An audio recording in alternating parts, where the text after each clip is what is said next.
Hi there, John Rice with ConcealFab. Today we're going to review external PIM hygiene. There's a lot of misinformation out there about what external PIM is, where it occurs, and how to avoid or eliminate it. ConcealFab has been at the forefront of defining and eliminating the problem since 2016. This video is a brief review of common sources of external PIM, showing examples from the field based on hundreds of sites that our PIM hunting and hygiene process has been used on. We have an on-site training that goes into more depth and allows you to get hands-on time with the PIM kit I'm going to demonstrate. If you're interested, please contact sales@concealfab.com to schedule your on-site training. We originally thought that the majority of PIM problem sites would be rooftops, but there's quite a bit of external PIM sources on towers. PIM's hygiene has been going on in earnest since 2018, so there are literally thousands of sites that this work has been done on. We will give you an overview of the basic problems you're trying to solve, look at some typical problems you'll encounter, and show you a hands-on demo of how to spot and fix these typical problems. Most important thing to understand is that external PIM doesn't just happen in front of an antenna. In fact, PIM sources can occur 360 degrees around an antenna. A large area of concern is what is called the reactive near field. At 700 megahertz, this is approximately 11 feet. And has come to be known as the high PIM risk zone. For an average site on a tower, essentially everything within the lease space. For rooftop sites, it covers an even larger area, especially if the antennas are not placed near the edge of the roof. Basically, external PIM happens in two ways, either loose metal-to-metal contact or dissimilar metals. Corrosion products created by dissimilar metals touching each other are highly nonlinear, which is why, for example, you can't have stainless steel touching galvanized steel. Loose contacts, barely touching, act like diodes, which, by the way, are also excellent sources of PIM noise. What are the effects on a cell site when external PIM is heard by the receiving antenna? Here you can see a total of 48 user elements or cell phones should be able to be heard at the antenna.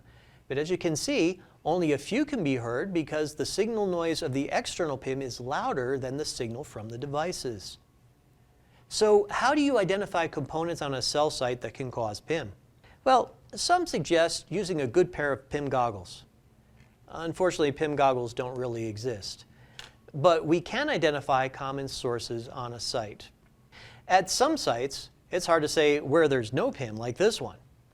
This particular example shows a mix of dissimilar metals using galvanic corrosion, structural members barely touching, metal snap-ins, rust, and a slew of other sources. But let's get more specific. How many problems do you see in scenario 1? Well, I count 5. First, you have the hose clamp, and then, of course, plenty of rust. Notice the bare ground cable clamped against the metal member. We see this all the time. And then again, galvanic mismatch, stainless steel against galvanic steel, and of course the good old metal snap-in. Scenario 2, how many do you count here? Well, we're going to call it 3. We're not going to count each one of those metal snap-ins, but boy, are they a problem. And then, of course, more galvanic mismatch and the good old stainless steel hose clamp. Scenario 3 is an interesting one. I'm sure they thought that by pushing one bracket up against another that they were going to add a little structural rigidity, but that threaded rod just barely touching the other bracket, boy, did that cause some PIM problems. Here in scenario 4, how many can you find? Well, again, we'll call it 3. The bare ground wire touching other metal parts. We have a metal strap holding a metal sign against a metal pole. And of course, that just flops around in the breeze, and the more breeze you have, the more PIM you have. Notice too the galvanic mismatch, the stainless steel bracket against the galvanized steel pole. Scenario 5, how many do we see here? Well, we'll call it 2. Again, the galvanic mismatch of stainless steel hardware on galvanized steel bracket. And take a look at that down tilt bracket. How many times have you seen that? And basically, the existing generation of down tilt brackets all have this same scissor problem where there's metal barely touching metal. This has been resolved in a lot of the newer generation, but there's a ton of these brackets out there. How many can you count here? Well, again, we're not going to count each individual one. We'll call this 3. Yes, we have metal snap-ins and, of course, more galvanic mismatches. But what is all this extra parts doing? They're not doing anything but potentially producing PIM. So leaving hardware left over from previous site generation configurations is not a good idea. And finally, scenario 7, my favorite, we see it all the time, the jam nuts not tightened. If they're not torqued properly, those jam nuts will come loose. Just wind vibration, earth vibration on a tower, they back off and again become a big source of PIM. We can't stress enough that when you are performing PIM hygiene on a site, getting rid of some of the sources is virtually the same as not getting rid of any. If the loudest source of PIM is left on the site, it's the same as not cleaning any source at all. So let's talk through some site examples of poor PIM hygiene.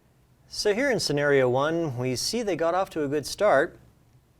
They did remove the stainless steel hose clamps, but they left the steel standoff.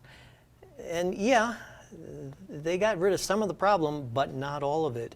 And when you do that, well, again, as we said, it's like not getting rid of any problems at all.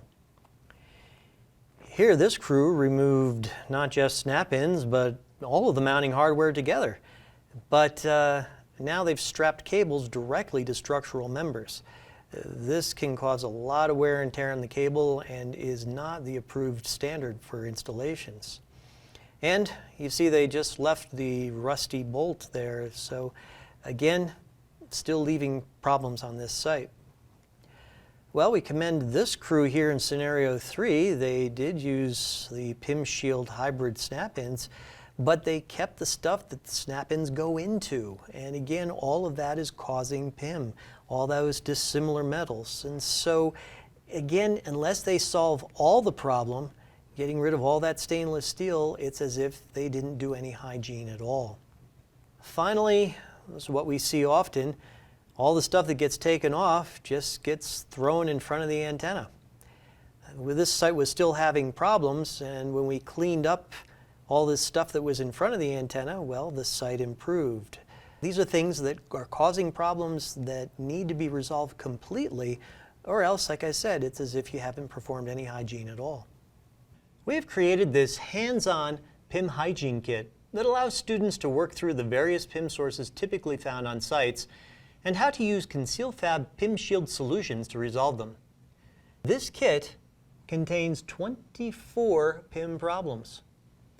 All of these have to be resolved to create a PIM-free site. Let's see how we can do that. Well, did you find them all? We've fixed 24 problems, oftentimes using PIM Shield products. But not all of it was that. For example, did you notice that these L-beams were just barely touching each other at one point? Sometimes you have to do mechanical fixes, but often you simply replace the parts. As I mentioned, we'd be happy to bring this course to you. Contact sales@concealfab.com. We hope that this overview gives you a better idea of why PIM hygiene is necessary and helps you spot sources of external PIM so that proper hygiene can be completed. ConcealFab has spent the past few years studying external PIM and creating cost-effective solutions to solving PIM problems. We have a full line of operator-approved solutions available now, so give us a call or visit us at our website, concealfab.com.